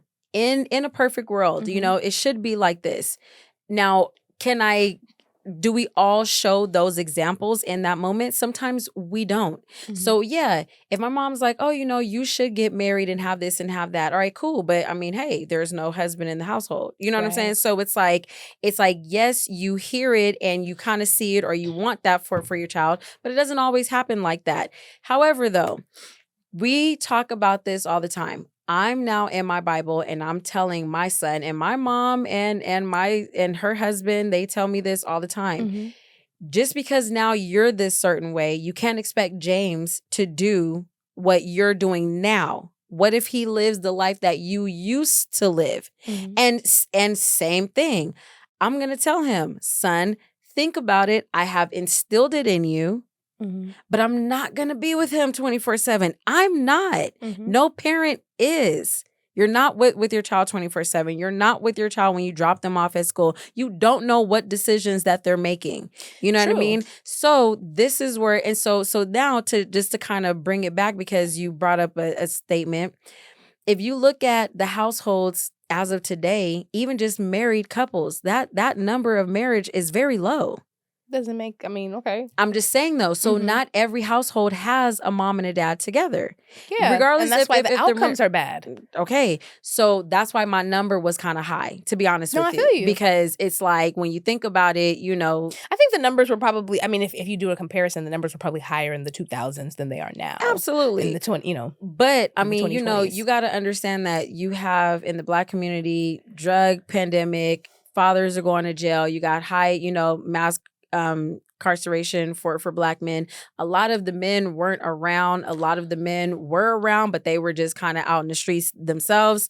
There's a lot going on. I don't know the numbers, so I won't speak in statistics. But I also think that a lot of women had unprotected sex with men and got pregnant.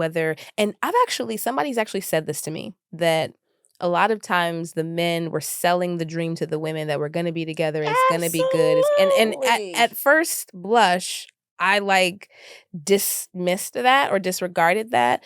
And that could definitely be part of it too. Because I do think that men can manipulate and take advantage of a vulnerable mind if you let them, right? So I'll say that that's another tag onto the comment, sir. Backpedal a little bit there. But I do think, again, I will forever maintain, and I'm open to changing my opinion just so that everybody is clear. Like, I believe this to be true. I feel like there's evidence to support this. I really feel like a lot of... Push your tag.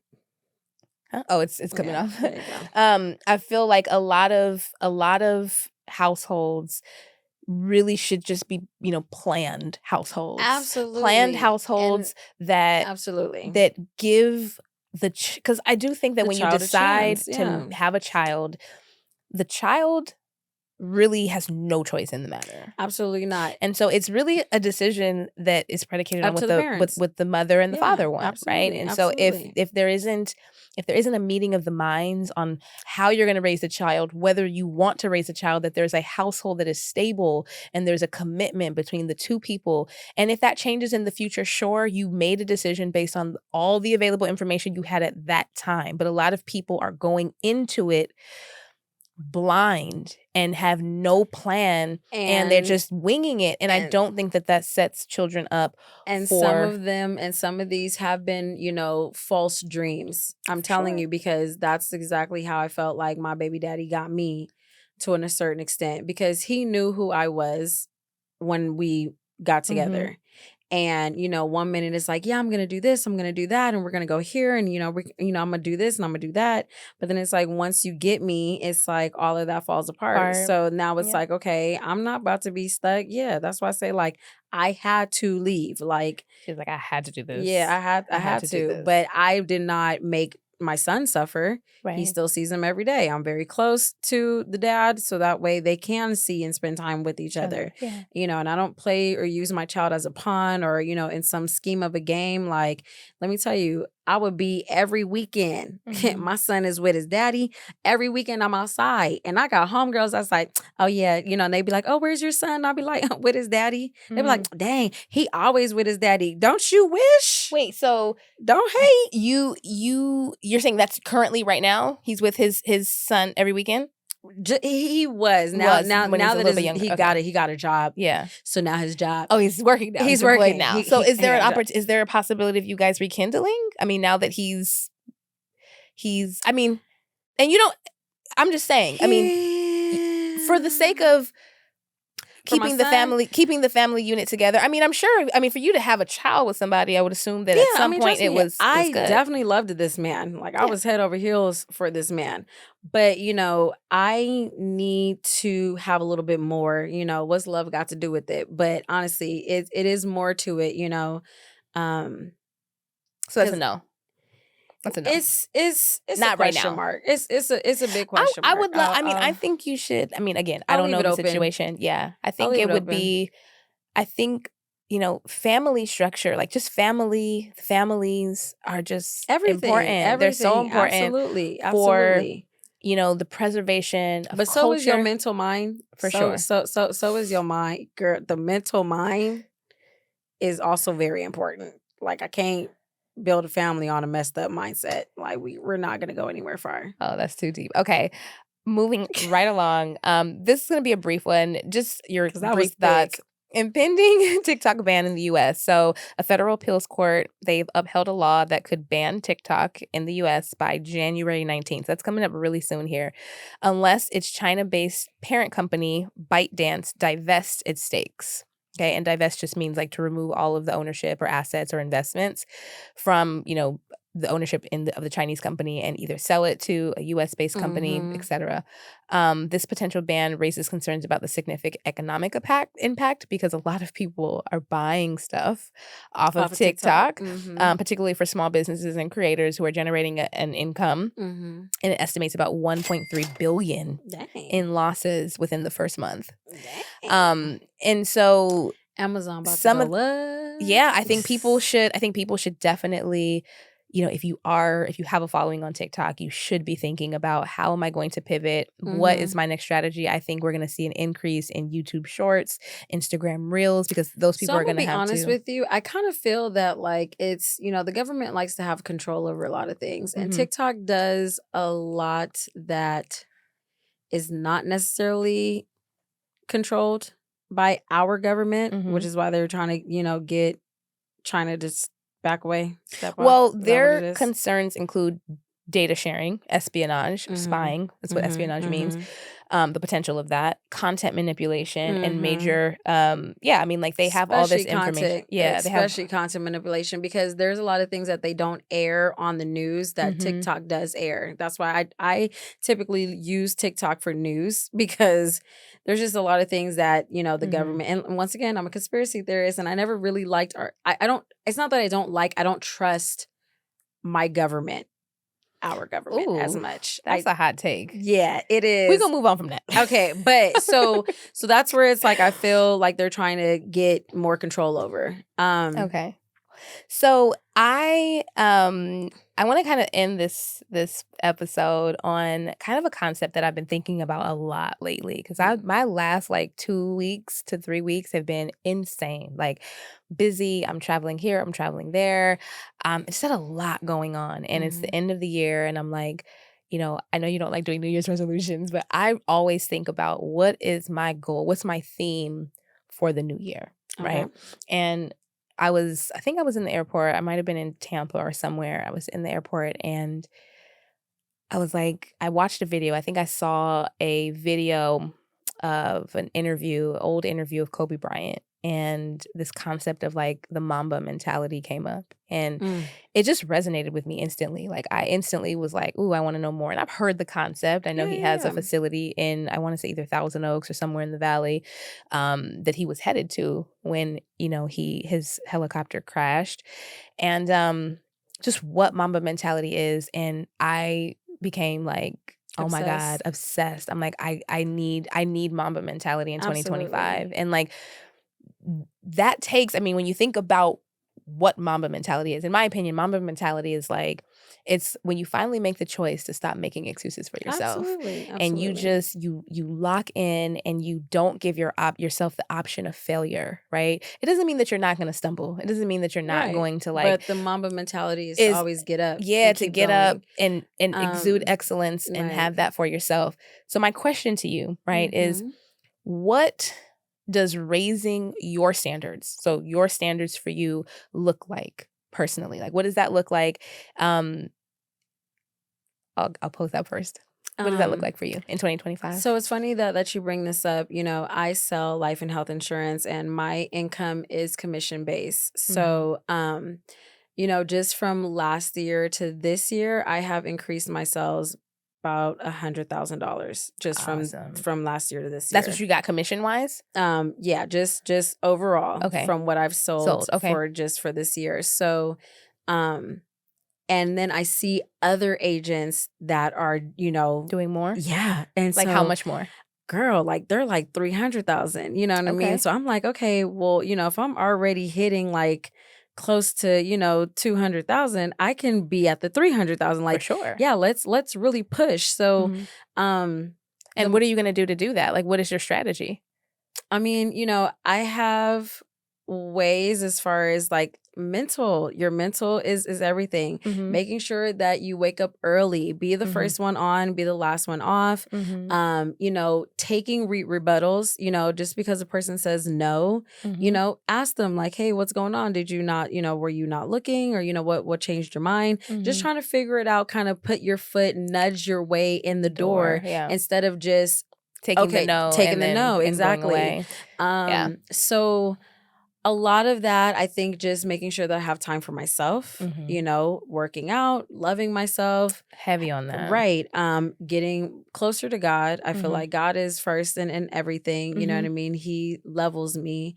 So, you know, we do that every day. That's like part of the Mamba mentality. No, for sure. And a couple of things that I would throw out just for you and just listening to you talk, and I think that's awesome. Like, you see a goal that you want to hit and you're like, I could do that. Like, I could hit that. Right. I think one thing, and I watched this video that Gary Vaynerchuk, I'm not sure if you know him. Shout out to Gary V. I think they posted it on Spotify, and I watched it while I was at the gym the other day or yesterday. And it was like, why aren't you producing content? Like, why aren't you producing content about the life insurance and the things that you sell? And a lot of times people don't create content because they're afraid of what other people are going to think or what they're going to say. And I don't think that's the case for you. So I would say add that into your rotation. Talk about the life insurance. Give us the, you know, the tips, and let us know, you know, like, why these are important, what this type of insurance covers. Absolutely. And I think that you'll see an increase of people reaching out to you because you have the knowledge base. You're a personable person. You want to sell. Yep. And, you know, real estate people are crushing it, you know, with creating content. So I think if you add that, and then I think if you also just, I mean, the content is the big one. Like, content is the big one. I think networking, I think you probably already have a funnel, right? Of like where the leads come from. But I think if you put yourself out there even more, then you're going to definitely do that. And another thing you said is like, really taking care of yourself really matters, because when you start to take care of yourself, mind, body, soul, it exudes, and people want to be attracted to that. Absolutely. And you also said something, Mishae, that I'm so glad you said this. You said keeping your foot nudged in the door. As somebody who, I deal with a lot of different things, I'm always overburdened with calls and emails. And sometimes when an agent's reaching out to you or there's somebody's trying to sell something to you, it's just not the right time. Like, you just don't have the mental space to talk about it or think about it, or it might not even be the budget. Sometimes it's the budget, right? So I think if you just keep in contact, like just every so often, just reach out. Don't let it get to your ego, like, oh, they said no. But like, just keep reaching out, you know, and just be genuinely interested. Like, how are they doing? How's the business? Is there anything changed? Whether you're selling to commercial or if it's individual, like, you could even start creating content where you highlight things that are happening in the health industry. I feel like that's such an undertapped, you know, there's so much that's going on in the healthcare industry and insurances. I mean, we've just seen so much happening with the United Healthcare situation. So the healthcare industries, and I hope we can dive more into this in the next episode, but the healthcare industry, there's just so much that's going on. It's changing rapidly. It is. The way in which healthcare is delivered is going to be changing. And so I think staying on the pulse of what's happening in the healthcare industry and highlighting that and using that as a lead-in to tell people, look, you need to get insurance. You need to cover yourself. Yes. And I think if you start creating content, that's going to be like a game changer for Absolutely. you. And so I want to give just some practical tips for those people who are thinking about maybe, implementing Mamba Mentality in their life in 2025. So, and we talked about this on a different subject earlier in the pod, but this committing to self-honesty is so important. Like, you really have to take a hard, honest look at your life and identify, like, where do I need to make the big changes? Right. And don't skip, if you could lie to anybody, I think somebody else said that. I think EO said that, or like one of the episodes, he was like, you could lie to everybody, just don't lie to yourself. Yeah. Like, if you could just be honest with yourself about what needs to change and what actionable steps you're going to take, that accountability part is number one. And then you need to set clear goals. So what does the Mamba Mentality look like for you? Right. What do you want to change about your life in 2025? And really get clear and very distill it down to its most simple pieces. Eliminate the option to quit.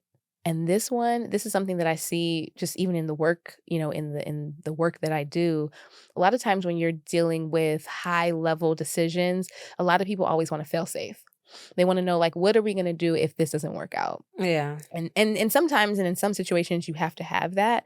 But I think if you eliminate the option to fail and to quit, then you just know, it has to get done. Yeah. It just has to get done. They wanted us to work over the weekend. And I was like, okay, that Friday waking up, Saturday waking up. And I just was like, I had to tell myself, you know what? Be grateful that you have a job. You work from home. You don't even have to go nowhere. Just come over here, sit down.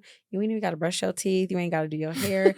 just get in there. Get to the work. Get your hours out the way. And that's where the fail is not an option, because now you're grateful for what you have. Exactly. When you move from a place of gratitude, everything is always going to be better. It's always going to be better. In one of the, I don't know what to call this, but there's this thing called the mood elevator.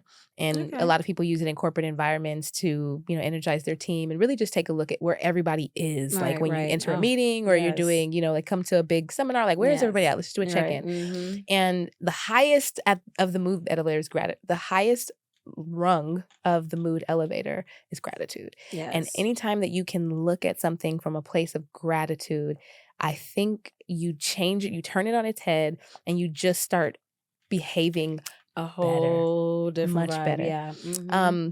The next thing is raise the bar for others around you. Now, this one is hard because once you start to change, once you really get locked in, it's a little uncomfortable for people around you.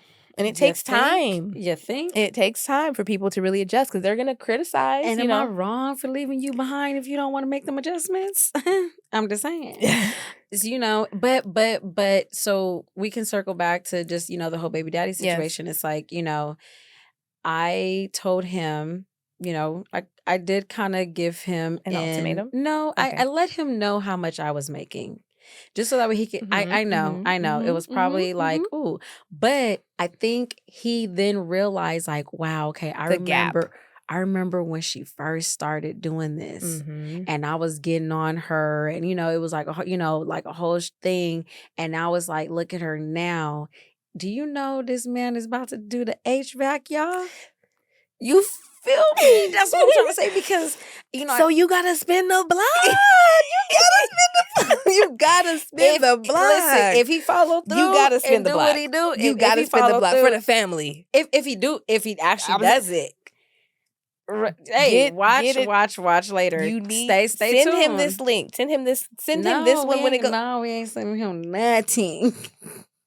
I really hope for the sake of your family that he can get it together, especially if there's still love there and there's still an opportunity to rebuild your family. I mean, listen, that is the father of my son. I want him to win. I really want y'all to understand that. I want him to win because not only does my son win, you need to spin the block. I win. I mean, you know what I mean? Because we all win. He's going to win. To spin the block. Yeah. Go ahead. I need him to do it though. Yeah, finish first. Yeah, and then we got you. First. She ain't going to Atlanta. She gonna be right here in LA.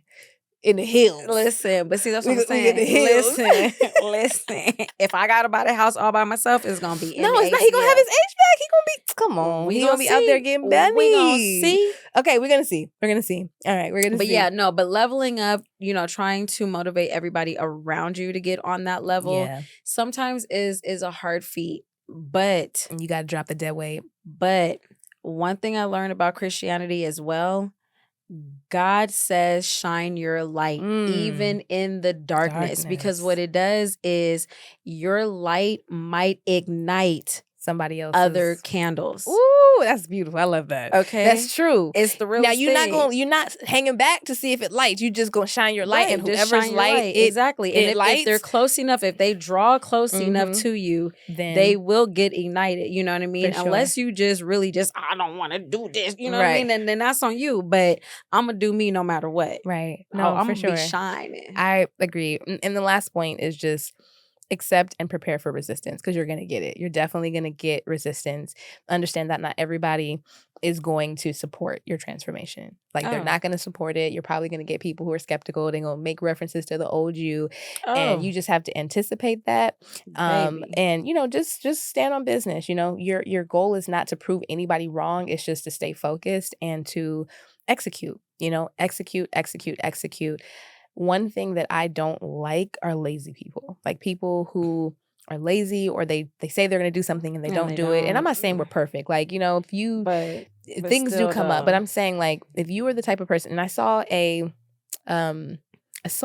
reel, I think, about this, where it's like, if you make promises to yourself that you don't keep, how do you expect people who are on the outside, who see you, right, who make promises to you to keep them? It's just kind of simple, right? So if you start keeping the promises to yourself, when you raise the expectations of those around you, you actually have, credence to do that. When you're not keeping the promises to yourself, but yet you expect the other people to keep their promises to you, I think the optics of that are challenging and are hard to accept. And I will tell you this, sometimes when I upped myself from last year to this year, my head was down.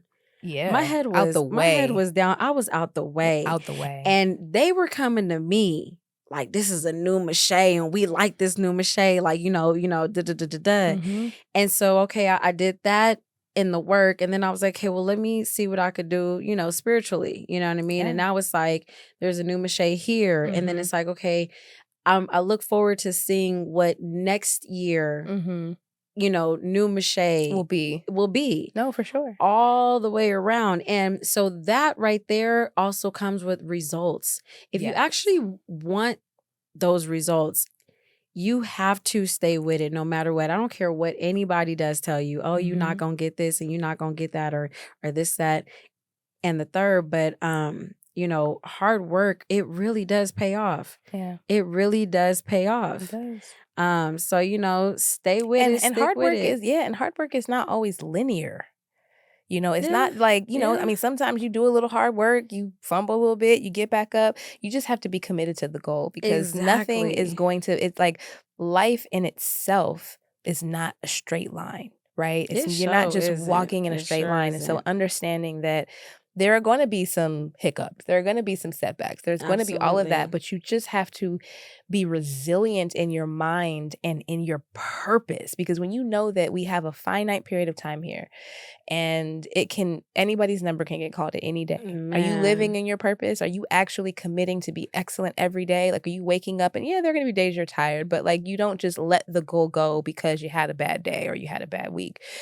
And so I challenge anybody who's listening, right? Anybody who's listening and previewing or watching this clip to really ask themselves, like, what am I going to challenge myself to change about myself, my circumstance, my situation in 2025, right? And really commit to it. Like, what are the things that I want to raise the bar on, and hold yourself accountable to. And let us know in the comments, because I want to see what you guys, if you guys are committed to the Mamba mentality, if you want more for your life, if you had a great 2024, that's awesome. I know some people who had amazing 2024. Mhm. I also know people who didn't have such a good 2024. So 2025, again, it's not about New Year's resolutions. This is really a commitment to yourself. Like, do you want to change your circumstance? Sure. Then you need to actually have some actionable steps on how you're going to do that. Exactly. And the first thing you have to do is actually take stock of yourself and be like, what is it that I want to change? And what commitments am I willing to make? And make them simple, like make them actionable, time bound. Like there's a time period you have to see this type of change, and just get very specific, very specific. So all right, that's the close of episode 7. We got a few things to plug, though. Make sure you guys check out our merch on our website, hearmeout.com, the embroidered logo tee. And we have some really dope merch. Mishae, I know you haven't seen the samples yet, but I've seen a few. We have some amazing merch coming to the wait, website. And honestly, you guys do not want to miss it. You don't want to miss it. So make sure that you guys subscribe to the pod. Geared up. Yeah. Make sure you subscribe to our newsletter, follow all of our socials. I will put them in the description down below. And, just tap in with us. Honestly, like if you liked any part of this episode, whether you disagree with something that we said, you liked something that we said, please leave a comment and engage with this content, because that is the number one metric that YouTube and other platforms use to determine whether they're going to share our content with other people. So if you enjoyed it at all, if there was anything that made you laugh, you're like, no, I don't agree with that, you have some constructive feedback, you have some advice on how we can make the platform better, please let us know in the comments, guys. And with that, thank you for, shooting it up with us. And peace. Bye.